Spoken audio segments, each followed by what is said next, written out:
मंगल करेंगे।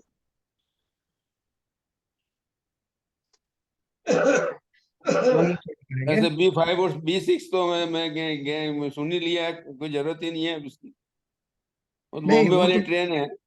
वो अलग है, जो B6 इनको बता रहा हूँ वो अलग है, वो तो अगले अच्छा महीने। अच्छा। ये मेरा अच्छा ए अच्छा, वन वो में है, अगले। A1। हाँ हाँ A1 कोच, A1, अच्छा। A1 है। Second AC. ठीक है, ठीक, A1। चलिए साहब मंगलाचरण करेंगे। ओम नमः सिद्धेभ्याय जय श्री ओम नमः सिद्धेभ्याय जय श्री ओम नमः सिद्धेभ्याय। मंगलम भगवान वीरो मंगलम गौतमो गणी मंगलम कुंद कुंदाद्यो जैन धर्मोस्तु मंगलम। सर्वमंगल मांगल्यम सर्व कल्याण कारकम प्रधानम सर्वधर्माणां जैनम जयतु शासनम। जैनम जयतु शासनम जैनम जयतु शासनम।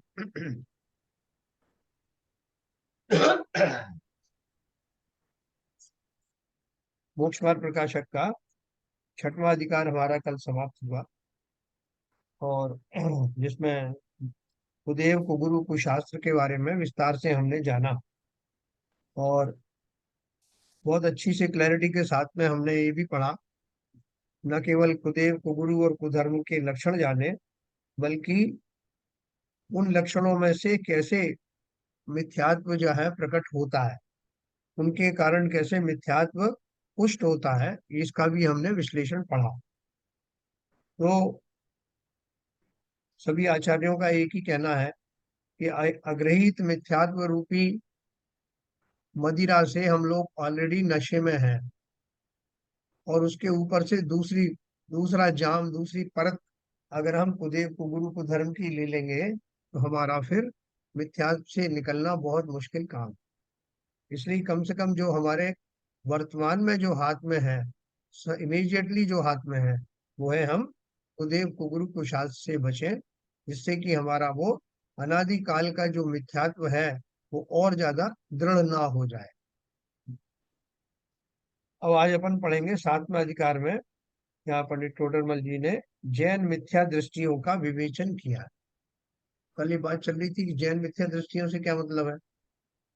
उसका अर्थ यह है कि अभी तक हमने जो चित्रण दिया था, उसमें बहुत सारे ऐसे कुदेव कुगुरु कुशास्त्र थे जो अन्य मत में पाए जाते हैं, लेकिन जैन लोग जो है उसमें आकृष्ट ना हो जाएं, इसलिए उनको वो सारे लक्षण बताए गए थे।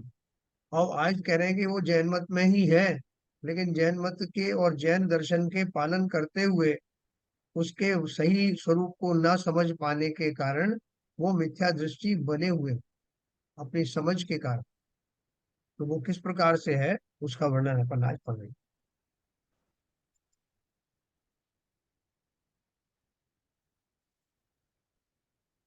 देखिए सातवां अधिकार है जैन मिथ्या दृष्टियों का विवेचन। इस भवतरु का मूल एक जानहु मिथ्या भाव, ताकऊ करी निर्मूल अब करिए मोक्ष पाओ।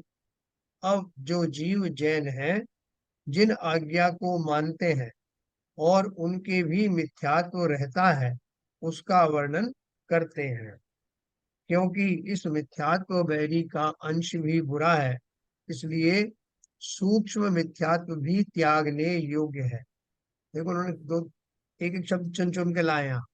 क्या बोल रहे हैं? जो जीव जैन है, जिन आज्ञा को मानते हैं और उनके भी मिथ्यात्व रहता है। तो इसका अर्थ क्या है कि जैन है, जैन आज्ञा को मानते हैं, इसलिए वो कुदेव कुगुरु कुशास्त्र की तरफ नहीं जा रहे हैं, लेकिन उनके जो मिथ्यात्व रहता है वो किस अपेक्षा से रहता है, उसकी सब बारीकियां अपन को समझना पड़ेगी। वहां जिनागम में निश्चय व्यवहार रूप वर्णन है, उनमें यथार्थ का नाम निश्चय है, उपचार का नाम व्यवहार है। इनके स्वरूप को न जानते हुए अन्यथा प्रवर्तते हैं, वही कहते हैं। देखो एक बहुत बढ़िया आपको साहब इस बारे में पता लगेगा कि जो जिस तरह का जो निश्चय धर्म के बारे में आचार्यों ने बड़े बड़े शास्त्रों में बताया, उसको भी बहुत सारे जैनी ढंग से समझ नहीं पाए। तो उन्होंने उसमें जो अंश घुसा घुसा दिया, निश्चय निश्चय और व्यवहार का जो स्वरूप जो समझ ना पाए, उन्होंने उसका पूरा रूप विकृत कर दिया। वो कैसे विकृत कर दिया, उनकी मान्यताएं कैसी हो गई, और वो अपनी मान्यता को सही समझते हुए दिखाई देते हैं, वो अपन आज जाने। तो बोल रहे हैं कि वहां जिन आगम में तो निश्चय व्यवहार रूप वर्णन है, उनमें यथार्थ का नाम निश्चय है, उपचार का नाम व्यवहार है।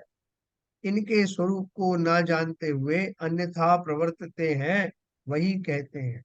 जैसे मैंने आपको शुरू में निश्चय और व्यवहार का एक मोटा मोटा एक उदाहरण दिया था, कि जैसे एक शेर है और एक बिल्ली है। तो बिल्ली चूंकि पालतू जानवर है, घरों में आया जाया करती है, तो किसी बच्चे ने जानना चाहा कि शेर शब्द सुनने में आ रहा है आजकल, शेर कैसा हो। तो उसके माता पिता ने उसको बता दिया कि बेटे देखो कैसे समझाएं, अब ड्राइंग व्राइंग तो बनाते नहीं हर कोई। तो उन्होंने कह दिया, देखो जी अपनी ये बिल्ली दिख रही तुमको। बोला हाँ दिख रही है। बोल के समझो कि यही बिल्ली बहुत बड़ी हो जाए, 4-5 गुनी बड़ी हो जाए तो कैसी लगेगी। और इसका जो, इसमें जो धारियां हैं, ये थोड़ी सी आ, काली माली हुई धारियां हैं, इसकी बजाय ये समझो कि वो गोल्डन कलर की हैं धारियां। और थोड़ी सी मूछ ऐसी समझ लो, थोड़ा ये समझ लो, ऐसा करके उसको सामने एक इमेजिनेशन प्रस्तुत किया। तो वो समझ गया कि अच्छा शेर ऐसा होता होगा जो बिल्ली से बड़ा होता है, गोल्डन उसका कलर होता है, और ऐसा ऐसा दांत और बड़े होते हैं, उसने अपने इमेजिनेशन में ले लिया।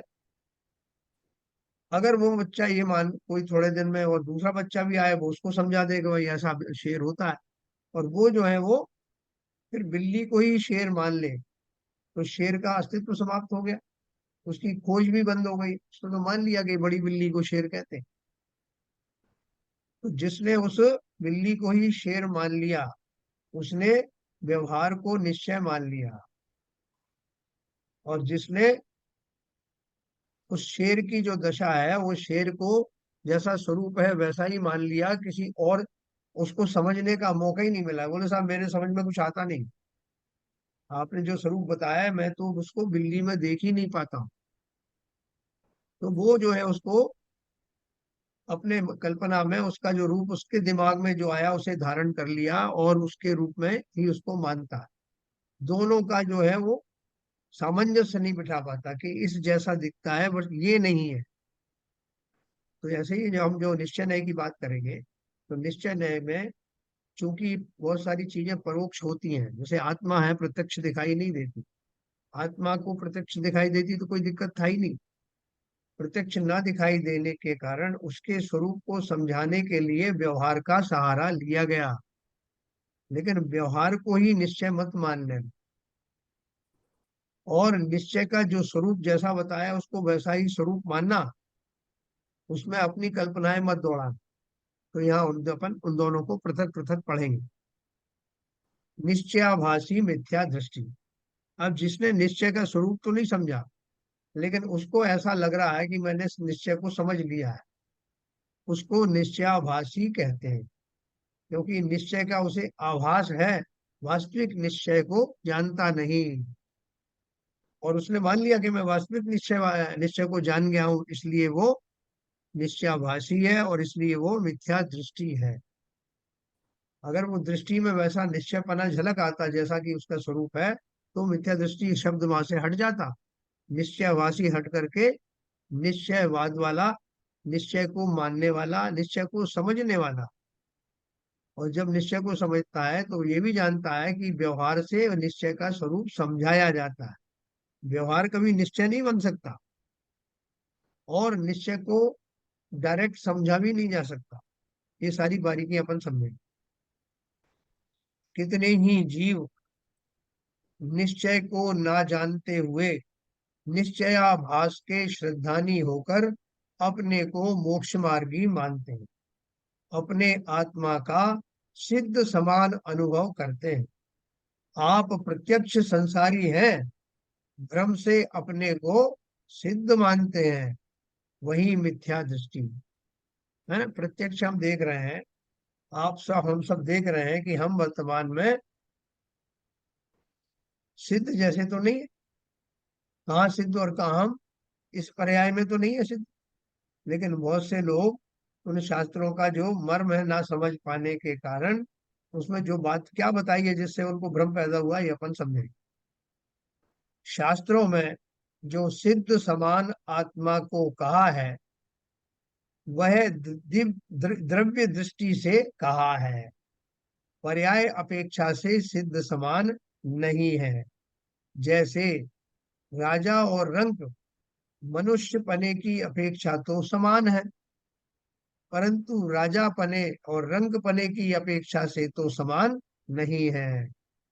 उसी प्रकार सिद्ध और संसारी जीवत्व पने की अपेक्षा तो समान है, परंतु सिद्ध पने और संसारी पने की अपेक्षा तो समान नहीं है। ये कितना अच्छा उदाहरण। तथापि ये तो जैसे सिद्ध शुद्ध है वैसे ही अपने को इस समय ही शुद्ध मानते हैं, परंतु वह शुद्ध अशुद्ध अवस्था पर्याय है। इस पर्याय अपेक्षा समानता मानी जाए तो यही मिथ्या दृष्टि है? तो मैं किस अपेक्षा से सिद्धों के समान हूँ? द्रव्य दृष्टि से, क्योंकि आत्मा है ना, वो भी आत्मा है, मैं भी आत्मा हूँ। इस अपेक्षा से तो बराबर आप सिद्ध सिद्ध जैसे हैं। लेकिन वर्तमान पर्याय में वो सिद्ध लोक में विराजमान है, अशरीरी है, और हम और आप इसी लोक में विचर रहे हैं, औदारिक आदि शरीर के धारी हैं, समस्त जो कर्म आदि के समूह है उससे घिरे हुए हैं। तो मैं सिद्ध समान कैसे हूं? शक्ति अपेक्षा हो सकता, द्रव्य अपेक्षा से हो सकता है, लेकिन हो सकता क्या है ही, लेकिन पर्याय अपेक्षा से तो मैं सर्वथा भिन्न हूँ। तथा अपने को केवल ज्ञानादि का सद्भाव मानते हैं, परंतु अपने को क्षयोपशम रूप मति श्रुतादि ज्ञान का सद्भाव है। क्षयिक तो कर्म का क्षय होने पर होता है, और ये भ्रम से कर्म का क्षय हुए बिना ही क्षयिक भाव मानते हैं। सो यही मिथ्या दृष्टि है? अपने को केवल ज्ञान आदि का सद्भाव मानते हैं। ये केवल ज्ञान है साहब हमको भी? अरे है तो फिर दिखाओ ना अपना कौशल। परंतु अपने को क्षयोपशम रूप मति श्रुतादि ज्ञान का सद्भाव है। हमको केवल ज्ञान है क्या? नहीं है। तो कौन सा ज्ञान है हमारे पास? मति शुद्ध ज्ञान है। और मति शुद्ध ज्ञान भी 100% उजागर नहीं हुआ, उसमें भी अलग अलग जीवों का अलग अलग परसेंटेज में क्षयोपशम है, उतना उतना ज्ञान का उघाड़ है। वो कहाँ केवल ज्ञान जो संपूर्ण होता है, प्रत्यक्ष होता है। और कहाँ मेरा मति शुद्ध ज्ञान जो इंद्रिय आदि के पराधीन है, इंद्रिय मन के पराधीन है, और वो भी किंचित उघाड़ा हुआ है, और इसमें समस्त पर्याय समस्त काल की जानी नहीं जा सकती। तो बोलते हैं कि क्षयोपशम रूप है मति शुद्ध ज्ञान मेरे पास। क्षयिक भाव भी अगर होता, क्षयिक भाव भी बड़ी चीज है, तो वो कब होता है? जब मेरे उन कर्म का जो है, मिथ्यात्व कर्म का सदा काल के लिए नष्ट हो जाता है, तब क्षयिक भाव उत्पन्न होता है। और ये भ्रम से कर्म का क्षय हुए बिना ही क्षयिक भाव मानते हैं। सो यही मिथ्या दृष्टि है।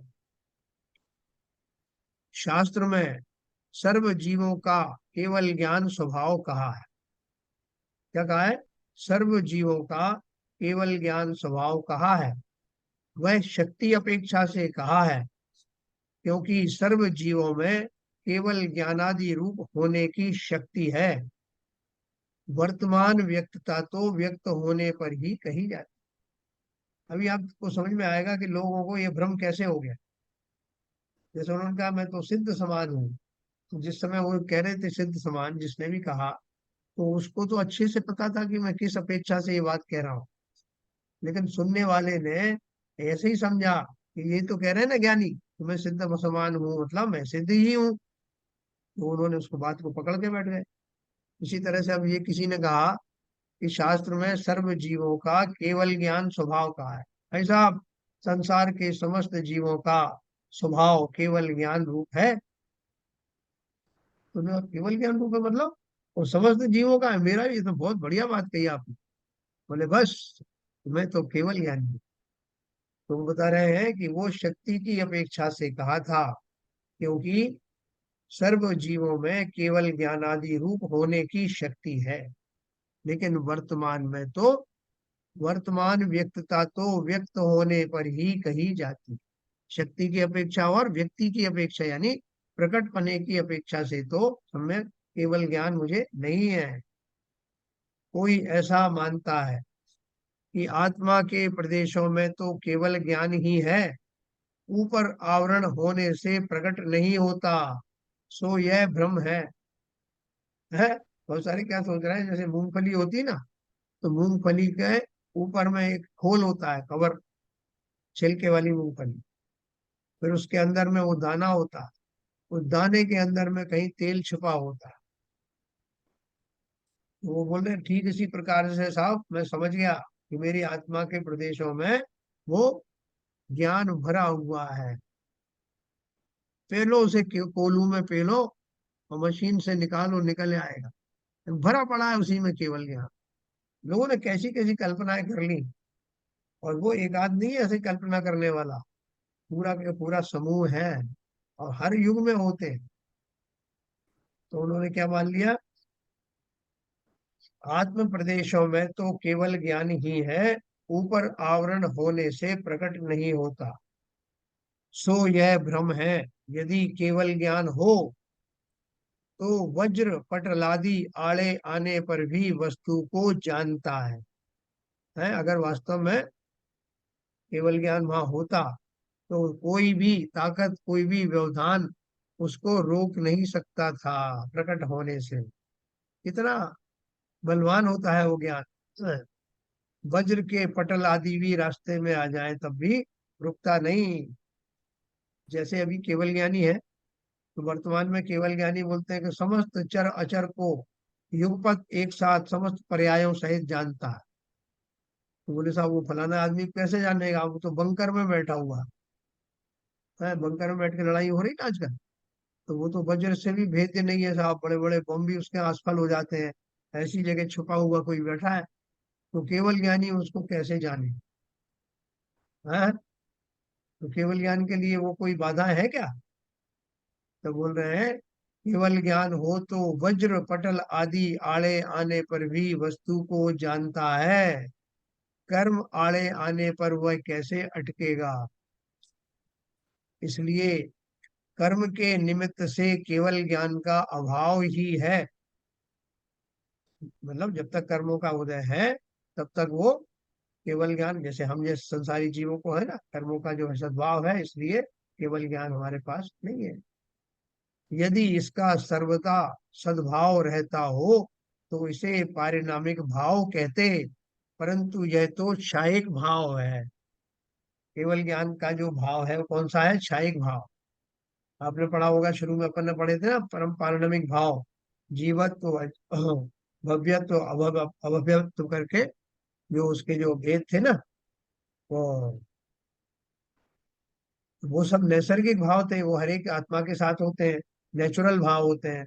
लेकिन ये जो भाव है, जो क्षयिक भाव जो है, वो पारिणामिक भाव में नहीं आता। परिणाम भाव कौन से होते हैं, जिनमें किसी कर्म की कोई अपेक्षा नहीं होती, कर्मों से जिनके ऊपर कुछ फर्क नहीं पड़ता, जैसे जीवत्व भाव है या भव्यत्व भाव है। वो सब जो है कैसे हैं कि वो स्वाभाविक हैं, उनको कोई किसी तरह के कोई व्यवधान रोक नहीं सकते, वो तो बने उनका नेचर है आत्मा का। लेकिन जो कुछ कर्म ऐसे हैं, जैसे ये केवल ज्ञान आदि है, वो उसमें एक क्षयिक भाव जब आता है, जबकि वो उस जाति के कर्म सब तरह से हट जाते हैं। तो कर्मों की सापेक्षता है ना, इसलिए वो पारिणामिक भाव में नहीं आते। तो अगर बोलते हैं कि केवल ज्ञान पारिणामिक भाव होता तो वो सदा काल रहता। वो सदा काल तो रहता नहीं है, जब तक कर्मों का सद्भाव है तब तक केवल ज्ञान प्रकट नहीं होता। जबकि ये भव्यत्व जीवत्व आदि भाव है, वो सदा काल रहते हैं, उनको कर्मों से कोई रुकावट नहीं। तो बोल रहे हैं यदि सर्वथा इसका सद्भाव रहता तो इसे पारणामिक भाव कहते, परंतु यह तो क्षयिक भाव है। सर्व भेद जिसमें गर्भित है, ऐसा चैतन्य भाव सो पारिणामिक भाव है। है ना। जीवत जीव का जो भाव है वो चैतन्य वाला है, वो सदा रहता है, चाहे उसके किसी भी कर्म का उदय हो चाहे ना हो, उसका ये जीवत्व भाव या चैतन्य भाव जो है सदा काल बना रहता है। यहाँ तक कि निगूढ़ जीव को भी बना रहता है, किसी भी पर्याय में चले जाओ सब में रहता है। इसकी अनेक अवस्थाएं मति ज्ञानादि रूप व केवल ज्ञानादि रूप हैं, सो यह पारिणामिक भाव नहीं है। केवल ज्ञान की बात कर रहे हैं, ध्यान से समझना कि जो ज्ञान है, ज्ञान का अनेक अवस्थाएं कैसी हैं, मति ज्ञानादि रूप व केवल ज्ञानादि रूप हैं। वही मेरा ज्ञान कैसा कैसा होता है, मति ज्ञान, श्रुति ज्ञान, है ना, अवधि ज्ञान, मन पर्याय ज्ञान, ये सब स्वरूप है। और अगर जो लास्ट जो स्वरूप है, लास्ट पर्याय है उसकी केवल ज्ञान पर्याय है। तो ये ज्ञान की पर्याय हैं जो अलग अलग अवस्थाओं में कर्मों की अलग अलग स्टेजेस में प्रकट होती हैं। तो बोल रहे हैं इसका अर्थ यह है कि वो किसी न किसी पर आश्रित है, ये मेरा जो केवल ज्ञान का जो स्वभाव है। तो सो वो है पारिणामिक भाव नहीं है, इसलिए केवल ज्ञान का सर्वदा सद्भाव नहीं मानना। देखो उन्होंने क्यों समझाया ये बात, क्योंकि बहुत सारे जीवों ने ऐसा मान लिया था कि हमारा केवल ज्ञान जो हमेशा रहता है। जैसे आपने बता दिया कि आत्मा जो है वो हर काल में हर समय आत्मा आत्मा ही रहता है, सिद्ध समान आत्मा रहता है। तो ऐसा मैंने मान लिया, उन लोगों ने मान लिया कि ऐसे ही केवल ज्ञान भी भरा हुआ है। केवल ज्ञान ऐसा थोड़ी कि जैसे खून में भरा हुआ है शरीर में। उन्होंने मान लिया आत्मा के प्रदेश में केवल ज्ञान सदा काल रहता है, लेकिन कर्मों के कारण से वो प्रकट नहीं होता। तो यहाँ पंडित जी ने उसका खंडन किया है कि वो केवल ज्ञान ऐसी वस्तु नहीं है कि जो जैसे चैतन्यता है या ज्ञान आदि का स्वभाव रूप है या भव्यत्व आदि भाव है जो हमेशा बने रहते हैं, ऐसा केवल ज्ञान नहीं है। केवल ज्ञान तो जिस समय समस्त कर्मों का अभाव हो जाता है तब वो प्रकट होता, कि उनका अभाव पने से ही उसकी उपलब्धि प्राप्त होती। इसलिए केवल ज्ञान का सर्वदा सद्भाव नहीं मानना। तथा कुछ लोगों ने और एक उदाहरण दिया, शास्त्रों में जो सूर्य का दृष्टांत दिया है उसका इतना ही भाव लेना। जैसे आपसे कह दिया जाए कि भाई साहब सूर्य जैसा प्रखर होता है ना, जैसे कई बार बादलों की ओट का उसका अपन बहुत सारे उदाहरण दे देते हैं कि जैसे बादल हैं जब तक वो सूर्य दिखाई नहीं देता, उसी तरह से केवल ज्ञान के आवरण जब तक है तब तक केवल ज्ञान प्रकट नहीं होता।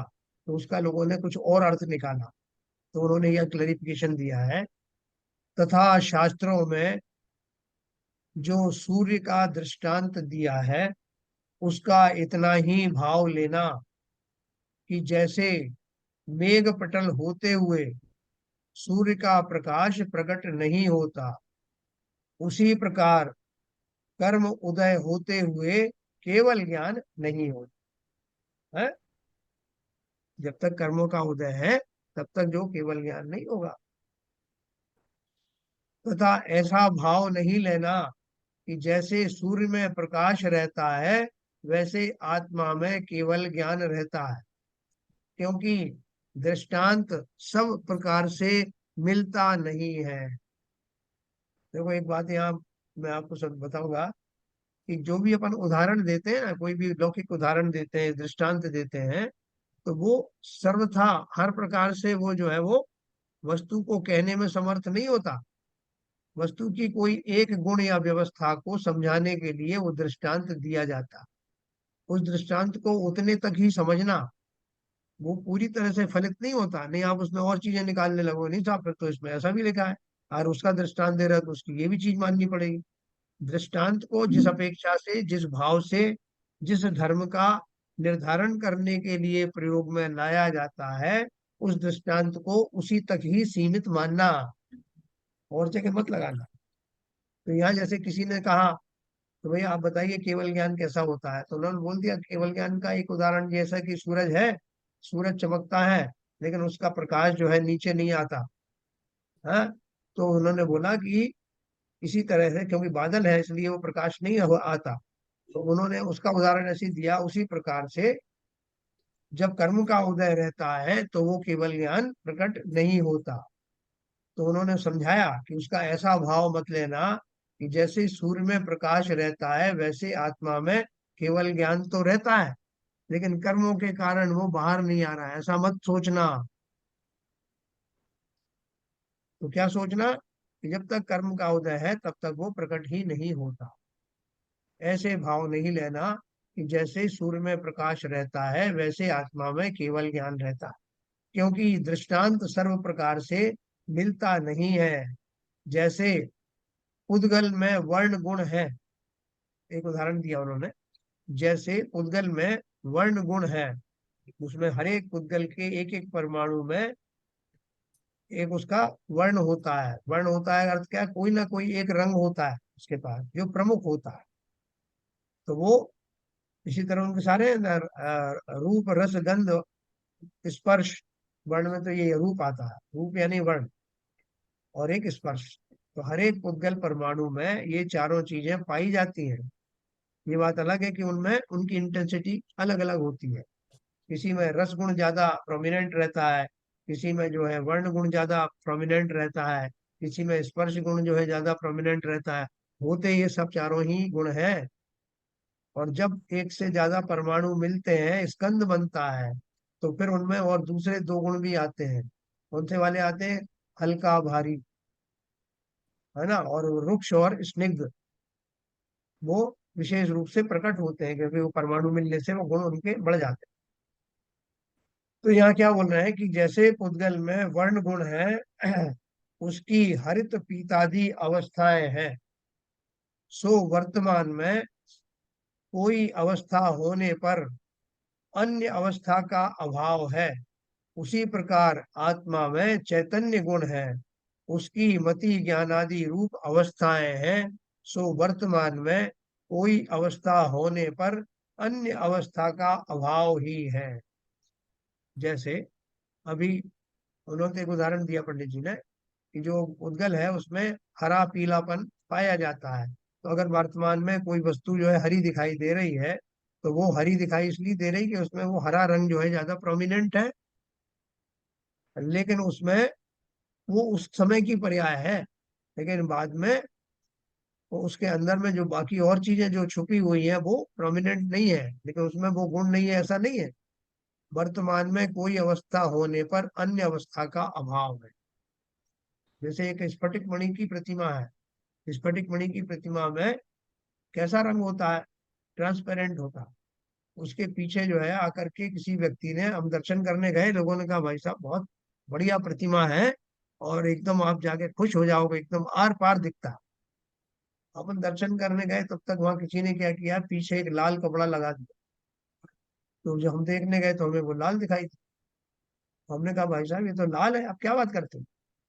बोले अच्छा मैं किसी और को भेजता हूँ।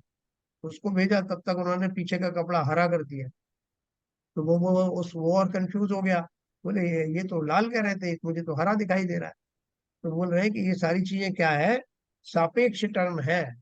ये वर्तमान में कोई अवस्था होने पर अन्य अवस्था का अभाव। जिसे हरा दिख रहा है उसे लाल नहीं कहेगा, क्योंकि उस समय वो लालपना समाप्त हो गया। लेकिन उसमें योग्यता तो सब है ना, हरा होने की, लाल होने की, ट्रांसपेरेंट होने की, समय समय की बात है। तो बोल रहे हैं वर्तमान में कोई अवस्था होने पर अन्य अवस्था का अभाव है। उसी प्रकार आत्मा में चैतन्य गुण तो है, उसकी मति ज्ञानादि रूप अवस्थाएं हैं। हैं, आप में चैतन्यता है, मुझ में चैतन्यता है, वो कैसी चैतन्यता है? तो फिलहाल जो प्रकट हो रही है मति ज्ञान आदि वाली चैतन्यता प्रकट हो रही है। तो मुझ में योग्यता कितनी है? मुझ में तो केवल ज्ञान की भी योग्यता है, लेकिन वर्तमान में मैं मति ज्ञान से ही लैस दिखाई देता हूँ। सो वर्तमान में कोई अवस्था होने पर अन्य अवस्था का अभाव ही है। मैं जब तक मति ज्ञान श्रुत ज्ञान में हूं तब तक केवल ज्ञान नहीं है और जब केवल ज्ञान है तो मत श्रुत आदि अवस्था की कोई आवश्यकता ही नहीं रही, सब उसमें समाहित हो गया। तो इस तरह से उन्होंने केवल ज्ञान का स्वरूप समझाया और आत्मा की जो शक्ति है वो समझाई। नेचुरल शक्ति कौन सी होती है? केवल ज्ञान आदि जो है वो नेचुरल तो है, लेकिन कैसे नेचुरल है? जिसमें अपेक्षाएं हैं, कर्मों का अभाव होने से जो ज्ञानावर्णी दर्शनावर्णी मोहिनी आदि कर्म है उनका सर्वत्र भाव हो जाने पर ही चारों कर्मों का वो केवल ज्ञान प्रकट होता है। जबकि उसके जो पारिणामिक भाव के हिसाब से उसका जीवत्व है, चैतन्यपना है, ज्ञान ज्ञानपना है ना, ज्ञान का मतलब बेसिक ज्ञान, और आ, ये सारे उसके जो गुण हैं वो हमेशा रहते हैं, सदा काल बने रहते हैं। लेकिन ये केवल ज्ञान जो है वो प्रकट होता है जब कर्मों का उदय नहीं रहता। तथा कोई कहे कि आवरण नाम तो वस्तु को आच्छादित करने का है, केवल ज्ञान का सद्भाव नहीं है, तो केवल ज्ञानावरण किस लिए कहते हो? उन्होंने क्या क्वेश्चन निकाला कि आप बोलते हो कि आप हमको केवल ज्ञानावरण शब्द आप बोलते हो, तो उसका अर्थ क्या है कि केवल ज्ञान पर आवरण है? तो आवरण है तो हम सही से सही तो सोच रहे हैं कि वो आत्मा में कहीं छुपा हुआ बैठा है केवल ज्ञान। उसके ऊपर आवरण इतने सारे लाद दिए आपने, ये वाला शरीर, वो वाला शरीर, दुनिया भर के शरीर लाद दिया आपने, तो वो आवरण हो गया। लेकिन आत्मा में केवल ज्ञान तो भरा हुआ ना, यही तो हम कह रहे हैं। शिष्य ने ऐसा प्रश्न किया कि केवल ज्ञानावरण, आवरण आप खुद ही कह रहे हो, तो हमारा ऐसा मानने में क्या नुकसान है? उत्तर दिया, यहाँ शक्ति है, उसे व्यक्त ना होने दे, इस अपेक्षा से आवरण कहा है। जैसे देश चारित्र का अभाव होने पर शक्ति घातने की अपेक्षा अप्रत्यक्षानावरण कषाय कहा, उसी प्रकार जानना। उन्होंने क्या बोला कि ये जो आवरण की बात कर रहे हैं वो किस अपेक्षा से कर रहे हैं कि जैसे मेरे अंदर कोई शक्ति तो है, लेकिन वो शक्ति जो है व्यक्त नहीं हो रही। जैसे केवल ज्ञान आदि प्रकट करने की शक्ति मेरे अंदर है, लेकिन जब तक कर्म का सद्भाव है तब तक वो व्यक्त नहीं होती। शक्ति जो है वो व्यक्त नहीं होती। केवल ज्ञान है नहीं, लेकिन केवल ज्ञान प्रकट करने की जो शक्ति है, वो शक्ति कर्मों के आवरण के कारण से रुकी हुई है। शक्ति रुकी हुई है, केवल ज्ञान तो उत्पन्न हुआ नहीं। तो मानने में क्या फर्क पड़ गया? वो ये मान रहा है कि केवल ज्ञान तो प्रकट हो ही गया है, लेकिन उसको दबा कर रखा गया है। और पंडित जी क्या समझा रहे हैं कि केवल ज्ञान प्रकट नहीं हुआ है, केवल ज्ञान शक्ति रूप से विद्यमान है। लेकिन वो कौन से कर्मों के कारण है जिनके कारण वो शक्ति प्रकट नहीं हो रही है, उनको ज्ञानावरण आदि कहा। तो बात समझा पाया आपने? तो देखिए, वहां शक्ति है, उसे व्यक्त ना होने दे, इस अपेक्षा आवरण कहा है। जैसे देश चारित्र का अभाव होने पर शक्ति घातने की अपेक्षा अप्रत्यक्षानावरण कषाय कहा, हाँ? उसी प्रकार जानना। अप्रत्यक्षानावरण जब कर्म होता है, जब तक देश चारित्र नहीं होता, है ना, अनंतानुबंधी कषाय चली गई, जीव सम्यक दृष्टि भी हो गया, लेकिन अभी उसने प्रतिमा, व्रत प्रतिमा आदि धारण नहीं की, अलग क्षुल्लक नहीं बना, तो अपन क्या कहेंगे कि भाई साहब इसकी अभी जो दूसरी कैटेगरी की चौकड़ी थी, अप्रत्यक्षानावरण जाति की, उसका उदय होने के कारण, कषायों का वो लेवल होने के कारण ये व्रत आदि धारण नहीं कर पा रहे। तो व्रत आदि धारण करने की शक्ति थी ना उसमें, शक्ति तो थी, लेकिन वर्तमान में एक कर्म विशेष की मौजूदगी के कारण उसकी वो शक्ति प्रकट नहीं हो रही।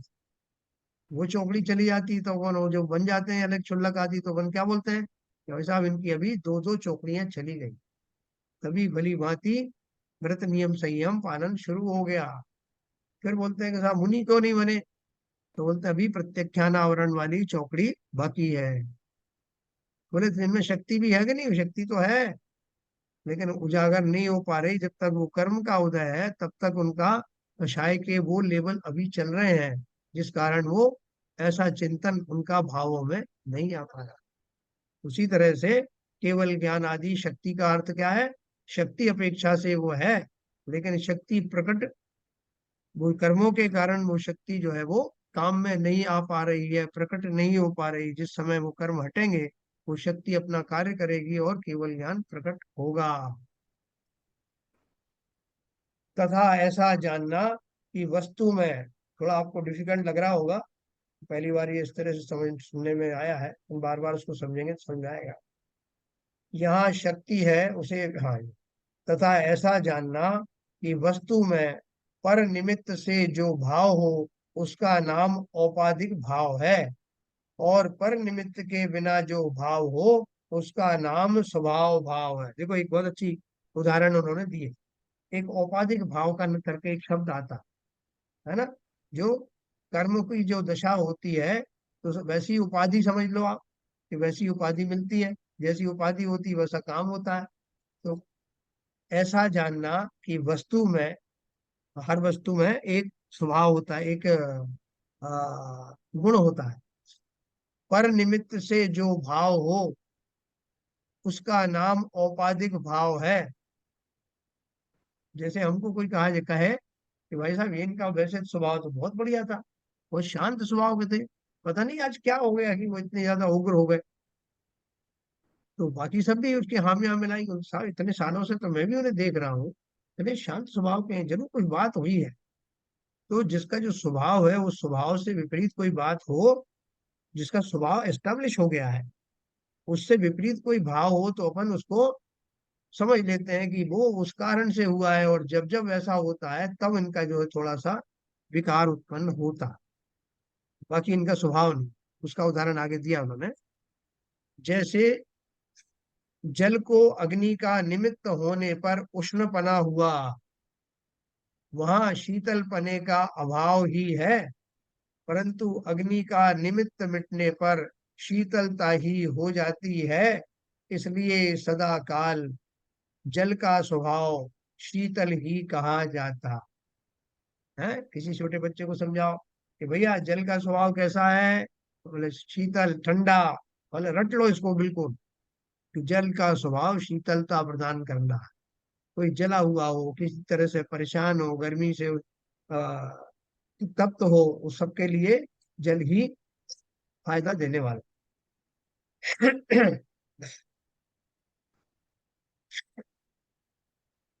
तो बच्चा कहेगा कि आप क्या बात कर रहे हो पापा, कल मेरे ऊपर गर्म पानी गिर पड़ा था, तो मैं तो जल गया था, और आप बोलते हैं जल का स्वभाव तो शीतल होता है।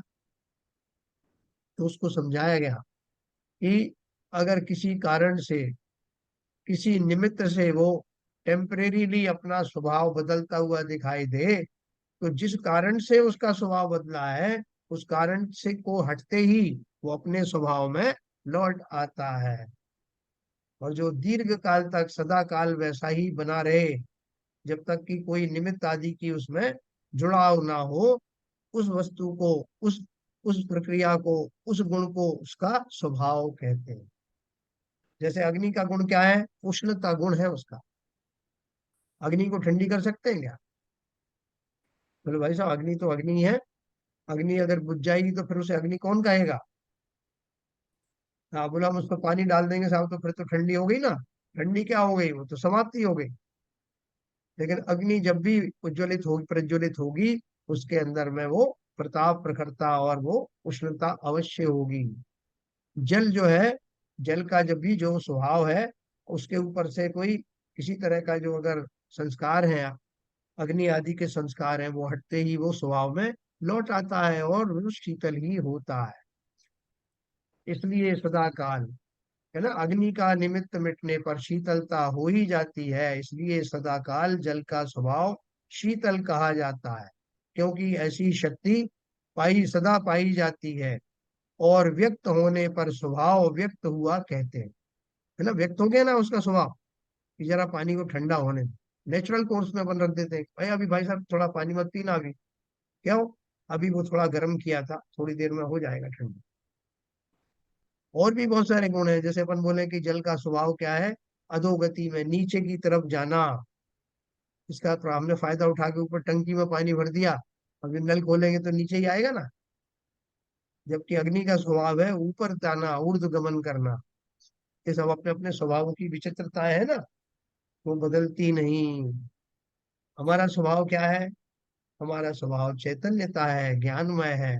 वो हमारे अंदर से निकाल सकते हैं क्या? बोले कभी नहीं निकाल सकते।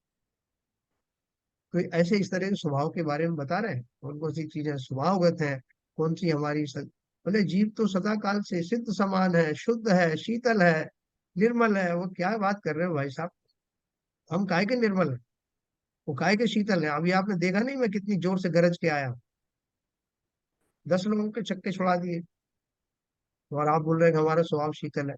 हमारा तो पूरा परिवार का यही हाल है, हमें तो लगता ही नहीं कि कहीं शीतलता नाम की चीज भी होती। उन्होंने कहा भैया ये विकार हैं, किसी अपेक्षा से इस पर्याय में आपके प्रकट हुए हैं। इन विकारों के हटते ही आप भी अन्य सिद्ध आत्माओं जैसे ही तो हो। हमें इस बात का विश्वास होता नहीं। कई लोग अपने स्वभाव को, अपने वर्तमान पर्याय को बहुत धिक्कारते हैं। तो वैसा हमारा तो कुछ नहीं हो सकता। जो हम, मैं समझता हूँ अपने आप को, बोले आप क्या समझोगे, मैं तो, मैं और मेरा पूरा परिवार ही हम व्यसनों में भरे रहते हैं, व्यसनों से युक्त रहते हैं। और ये क्रोध आदि हम जान करके भी ठीक नहीं कर पाते। इसलिए हमारा तो भगवान ही भरोसा है। हम मोक्ष जाएंगे कि नहीं ये तो बात की बात है, लेकिन संसार में भी हम जो प्रशंसनीय गुण है वो कभी प्राप्त कर पाएंगे इसमें भी संदेह है। तो फिर उसको ज्ञानी समझाते हैं कि भैया तुम तो क्या है, बड़े बड़े जो है ऐसे दुर्गुणों से युक्त जीव भी मोक्ष तक पहुंच गए, क्योंकि वो पर्यायगत अशुचिताएं थी जो सदा काल चलती नहीं। खाली हमको इस बात का विश्वास होना चाहिए, केवल ज्ञान का अभाव ही है ना। जब उसी प्रकार आत्मा को कर्म का निमित्त होने पर अन्य रूप हुआ, वहां केवल ज्ञान का अभाव ही है। परंतु कर्म का निमित्त मिटने पर सर्वदा केवल ज्ञान हो जाता है। इसलिए सदा काल आत्मा का स्वभाव केवल ज्ञान कहा जाता है ना। बात को पूरी तरह से समझना। कि उन्होंने साहब किताब में तो लिखा है कि सदा काल केवल ज्ञान का स्वभाव है, तो आप उसको कैसे बोल रहे हैं। तो उन्होंने उसको समझाया कि कर्म का निमित्त मिटने पर सर्वदा केवल ज्ञान हो जाता। सीधा एक कोई एक्सपेरिमेंट अपन करते हैं ना, कि साहब इसमें आप ये मिलाओ, उसमें ये मिलाओ, हाँ, हाइड्रोजन के 2 परमाणु और ऑक्सीजन का 1 परमाणु मिलाओ तो पानी बन जाता है। तो बोले हमेशा ऐसा ही होगा क्या, कभी मैं 3 मिला दूं तो बनेगा क्या, उसमें 4 मिला दूं तो बनेगा नहीं। भाई साहब एक फार्मूला है, वो फार्मूला ऑब्जर्व किया गया है, उससे ही पानी बनेगा। तो जब भी मिलाओगे तभी बनेगा, ऐसा नहीं कि आप मिलाओ तो बनेगा, मैं मिलाऊं तो नहीं बनेगा। उसी प्रकार से बोल रहे हैं कि कर्म का निमित्त, तो वो भी कर्म का भी निमित्त फिक्स है, कौन से कर्मों का, घातिया कर्मों का निमित्त मिटने पर सर्वदा केवल ज्ञान हो जाता। इसलिए सदा काल आत्मा का स्वभाव केवल ज्ञान कहा जाता है। क्यों कहा जाता है, क्योंकि कर्म जो है मेरे स्वभाव में थोड़े ही आते हैं। जब मैं स्वभाव की बात करूंगा कि जीव केवल ज्ञान स्वभावी है, तो उसका अर्थ यह है कि जब वो अपने स्वभाव में समस्त दूषणों से विमुक्त हो जाएगा, तभी तो स्वभाव निखरेगा ना। उस अवस्था में जीव का केवल ज्ञान कैसे नहीं होगा। तो क्या था आफत, क्या थी कि साहब सदा काल केवल ज्ञान रूप स्वभाव क्यों कहा, क्योंकि स्वभाव, स्वभाव ही कहें अगर, कि जीव जब अपने स्वभाव में लौटता है तो केवल ज्ञान उत्पन्न होता है। तो स्वभाव उत्पन्न होने का अर्थ क्या, कि समस्त ऐसे आवरण जो उसको स्वभाव में लौटने नहीं दे रहे थे, उनका अभाव हो गया, तभी तो स्वभाव प्रकट हुआ। और स्वभाव प्रकट होने के साथ केवल ज्ञान भी प्रकट होता। इसलिए सदाकाल आत्मा का स्वभाव केवल ज्ञान कहा जाता है, क्योंकि ऐसी शक्ति सदा पाई जाती है। व्यक्त होने पर स्वभाव व्यक्त हुआ कहा जाता। अरे भाई साहब देखा, अब वो अपने स्वभाव में आ गए, स्वरूप में। आप कह रहे थे ना कि पता नहीं क्यों वो इस तरह से बिखरे उखड़े उखड़े से लग रहे हैं, और इतने अशांत आप उनके बारे में बोलते थे, लेकिन हमें तो दिखाई नहीं दे रहा था। लेकिन अब वो आ गए अपने स्वभाव में, और जैसा आपने कहा था वैसे ही दिखाई देने लगा, तो पुष्टि हो जाती है। तो अभी तक क्यों नहीं आ रहे थे, तो हमें उसका कारण भी पता लग गया। तो इसलिए उन्होंने बोला कि व्यक्त होने पर, जब वो उस स्वभाव में आ जाता है जीव, तब यानी वो सब घटनाएं दिखाई देने लगती है, तब पता लगता है कि वो शक्ति जो अंदर भरी थी वो व्यक्त हो गई। अब उसका कार्यकाल आ गया और स्वभाव प्रकट हो। तथा जैसे शीतल स्वभाव के कारण उष्ण जल को शीतल मानकर पान आदि करे तो जलना ही होगा। बोले भाई साहब पियो पानी। बोले साहब ये तो लोटे में हाथ रखा, ये तो गर्म है। भाई लोटा होगा गर्म, पानी का स्वभाव तो शीतल है, घटक जाओ आप तो घटकने लगे तो क्या होगा? तो जलेगा मुंह। और बोलेगा साहब आप तो वैसे भी कुछ कुछ बोलते रहते हो, जल का स्वभाव शीतल है। कहाँ है शीतल? पूरा मुंह जला दिया। तो वहां उन्होंने सावधान किया, जैसे शीतल स्वभाव के कारण उष्ण जल को शीतल मानकर पानादि करे तो जलना ही होगा, उसी प्रकार केवल ज्ञान स्वभाव के कारण अशुद्ध आत्मा को केवल ज्ञानी मानकर अनुभव करे तो दुखी तो होगा ही। है, ये किसकी बात कर रहे हैं? मामूली बात नहीं है। ऐसे बहुत सारे जीव हैं जो वर्तमान में ही अपने को सिद्ध जैसा मानने लग गए, केवल ज्ञानी मानने लग गए। तो उन्होंने कहा कि तू केवल ज्ञानी है तो बता तो दे भैया, एक बार की आगे की बात बता दे, अगले भाव की बता दे, पिछले भाव की बता दे, किसी एक व्यक्ति के सारे भाव बता दे। केवल ज्ञान जैसा करके तो दिखाओ। काहे के केवल ज्ञानी हो? मैंने इन शास्त्रों में लिखा है साहब, मैं तो केवल ज्ञानी हूँ, वर्तमान में ही केवल ज्ञानी। ऐसा मान करके घमंड से भरे रहते हैं। ये काल्पनिक बात नहीं है, ऐसे लोग हैं।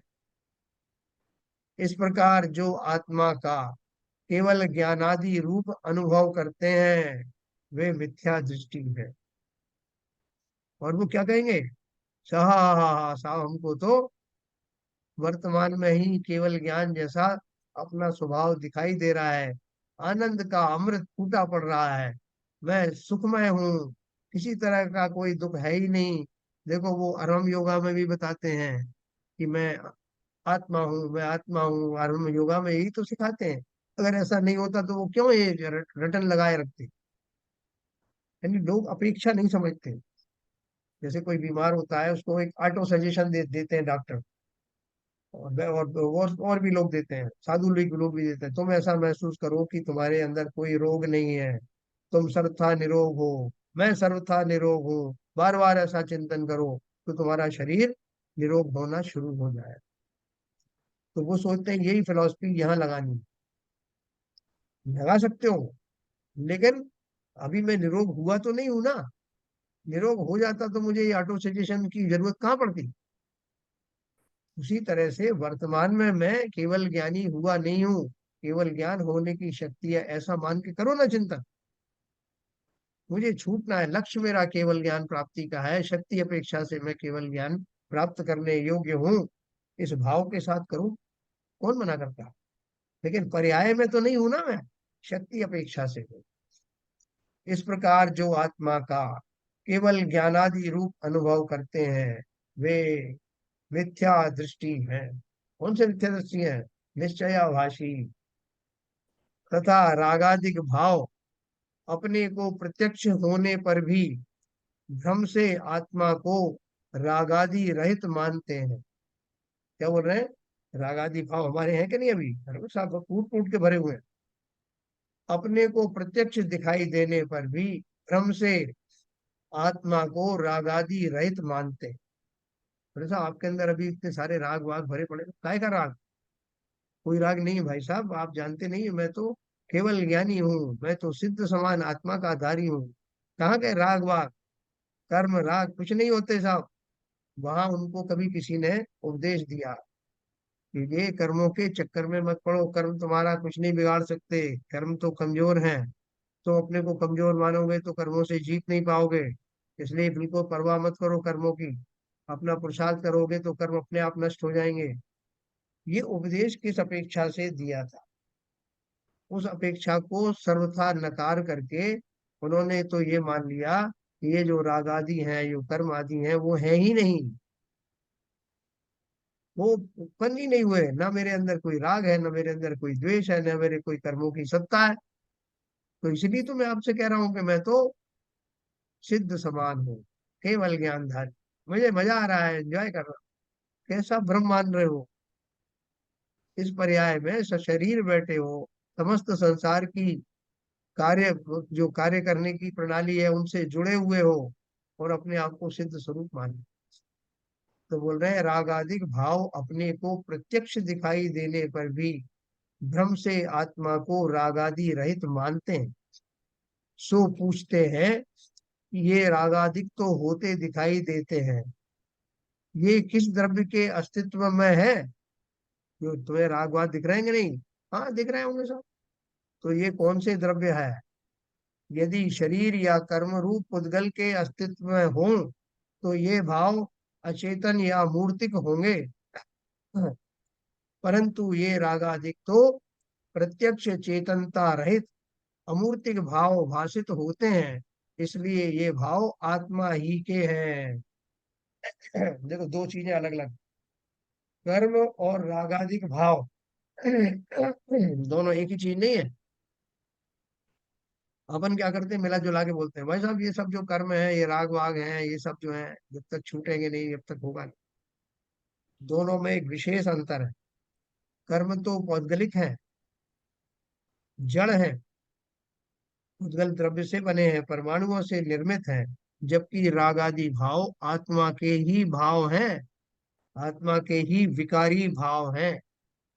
राग द्वेष आदि जो भाव है, जो कि चारित्र है, जीव के चारित्र गुण की पर्यायों के माध्यम से राग आदि भाव होते हैं। तो मैं चारित्र मोह की बात करता हूँ, चारित्र मोह में क्या आता है? ये राग द्वेष कषाय आदि जो आते हैं, वो सब भाव ही है ना। और भाव किसके होते हैं? लकड़ी के पत्थर के नहीं, भाव चैतन्यों के ही होते हैं। और मैं चैतन्य हूँ, और मेरे ये भाव भी चैतन्यता को प्राप्त हुए हैं, विकारी भाव हैं। इनके पीछे तो मैं ही खड़ा हुआ हूँ ना, चैतन्य खड़ा हुआ हूँ। इसलिए पंडित जी ने ये प्रकट किया, ये सिद्ध किया कि भैया यदि शरीर या कर्म रूप पुद्गल के अस्तित्व में हो तो ये भाव अचेतन या मूर्तिक होंगे, है ना। अगर इन भावों को कर्मों के सदृश माना जाएगा तो वो जड़ हो जाएंगे, लेकिन वो जड़ तो है नहीं, क्यों? भाव तो मेरी आत्मा करता है। परंतु ये राग आदि तो प्रत्यक्ष चेतनता सहित अमूर्तिक भाव भाषित होते, इसलिए ये भाव आत्मा ही के हैं। देखो ये जो पुस्तक अपन पढ़ रहे हैं, इसके माध्यम से ये मिनी समय सार है।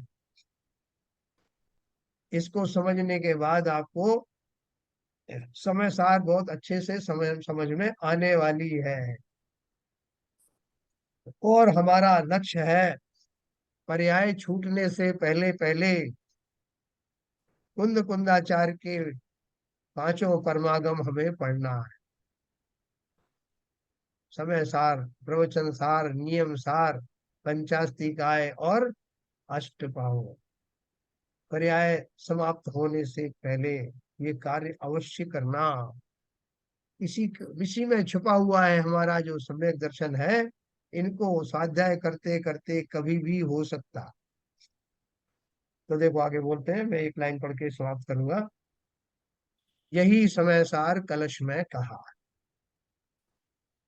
कार्यत्वावाद कृतम न कर्म न च तज्जीव प्रकृत्यो अर्धयो प्रज्ञायाः प्रकृतेः स्वकार्य फल भुग भावानुषंगात कृतिः नैकस्याः प्रकृते चित्व लसना जीवो अस्य कर्ता ततो जीवस्यैव च कर्म तच्चिदो तच्चिद लुंगम ज्ञाता न यत पुद्गल है। इसका अर्थ यह है कि रागादि रूप भाव कर्म है, सो किसी के द्वारा नहीं किया गया, ऐसा नहीं है, क्योंकि यह कार्यभूत है। तथा जीव और कर्म प्रकृति इन दोनों का भी कर्तव्य नहीं है। ये मैं आपको इसका अर्थ कल पूरे अच्छे से समझाऊंगा, ये अर्थ क्या है।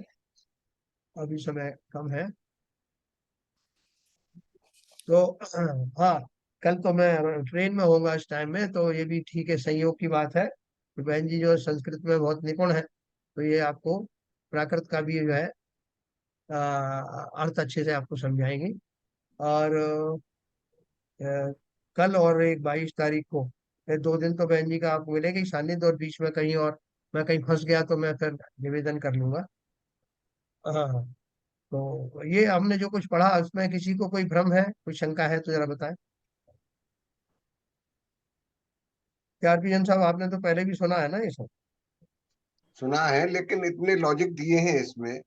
जो लास्ट का पैरा है उसमें जो लॉजिक दिया है, उस हाँ लॉजिक को वो दो इक्विलेटरल ट्रायंगल्स के side equal to side, side angle equal to angle करते हैं ना, हाँ तो हाँ लॉजिक दिया है इन्होंने। हाँ हाँ हाँ हाँ। बहुत बढ़िया है, इस बारे से आपको अपना वो साइंस वाले लॉजिक तो याद आ रहे हैं, फिजिक्स वाले। हाँ, बोलो साहब, ललित ललित जी बोलो, तो थोड़ा सा निकालो इसमें कुछ बारीक चिंतन वाली चीज है, इसमें ज्यादा चिंतन नहीं कर रहा है एक्चुअली। है। बताई है, एक्चुअली बताइए, उसको चिंतन में ही लाना है। हाँ, नहीं बट अभी जो एनालाइज किया उसको समझने में तो दिक्कत नहीं आई ना? ऐसा ही है जो उन्होंने कहा कि केवल ज्ञान जो है आत्मा का स्वभाव है, एक्चुअली ऐसा नहीं कि वो है आपके अंदर है एक्चुअली। हाँ, सबके क्षय होने के बाद ही जो आपके स्वभाव में आएगी, तब केवल ज्ञान प्रकट होगा। बिल्कुल सही कहा। जैसे किसी ने कहा कि साहब वो जो दूध में घी भरा रहता है, तो दूध में घी है, तो दूध को ही आप घी के तौर पे पी जाइए। बोले साहब घी है तो सही, लेकिन दिखाई नहीं देता, है ना? दिखेगा कब? जब विशेष प्रोसेस के द्वारा उस घी को वैसा आप प्रोसेसिंग करेंगे, तब उसमें जो स्थित जो घी है वो दिखाई देगा। उसी तरह शक्ति का है कि शक्ति प्रकट होती है, लेकिन उसके लिए विशेष प्रोसेस है जिसमें उस कर्मों का जो आवरण है वो जब समाप्त होता है, तभी वो शक्ति प्रकट होती है। तो ठीक है, ये सारा जो है लॉजिक, देखो बीच में कहीं समझ में ना आए तो 10 बार पूछना, क्योंकि ये बहुत बढ़िया पुस्तक है। और यहाँ पूरे लॉजिक के साथ में एक एक चीज दी है पंडित जी। तो यहाँ से हमें न केवल उस लॉजिक के द्वारा अपनी आत्मा को समझना है, बल्कि ये जो तर्क ज्ञान है, जो न्याय शास्त्र की भाषा में जैसे कहते हैं, वो हमारे लिए और भी जगह उस समझने में बहुत हमारा साथ देगा, बहुत उपयोगी होगा। इसलिए तार्किक ज्ञान को यहाँ लगाना, कुतर्क में मत लगाना। चलिए, समय हो गया। जिनवाणी स्तुति।